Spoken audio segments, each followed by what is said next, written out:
શ્રીમદ ભાગવતમાં માતા રૂક્મિણી દ્વારકાધીશ ભગવાનને પરણવા ઈચ્છે છે અને પ્રેમપત્ર લખે છે. એ પ્રેમપત્રમાં પણ રૂક્મિણીજીએ લખ્યું છે, કાત્વા મુકુંદ મહતી કુલશીલ રૂપ વિદ્યા વયો દ્રવિણ ધામ ભીરાત્મતુલ્યમ. આટલી વસ્તી જોવી પડે. કુળ, શીલ, રૂપ, વિદ્યા, વય, ઉંમર, દ્રવિણ, પૈસો, ધામ, રહેવાનું એનું ઠેકાણું, કન્યા અને વર, આ બંનેમાં આ જોવું પડે. સૌથી પહેલું પેલું કીધું કુળ. કુળ ખાનદાન જુઓ.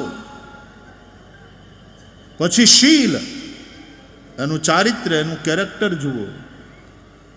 અને એ પછી ત્રીજે નંબરે રૂપ, પછી સૌંદર્ય જુઓ.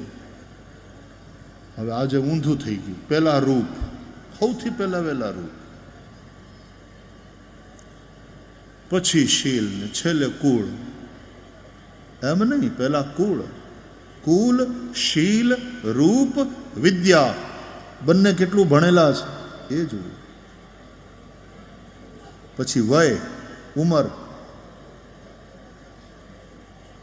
દ્રવિણ, પૈસો. એક બહુ ગરીબ ઘરનું હોય પાત્ર ને બીજું બહુ પૈસાવાળું પાત્ર હોય, એમ પણ ન થવું જોઈએ. અને ધામ, રહેવાનું, કારણ કે એને એ રીતને રહેવાની આદત પડી ગઈ હોય, એની જીવનશૈલી એવી થઈ ગઈ હોય.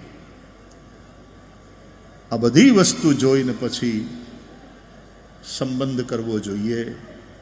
રૂક્મિણીજી કહે છે કૃષ્ણને કે આ સાતેય વસ્તુમાં તમે આત્મતુલ્યમ, અમારા જેવા છો.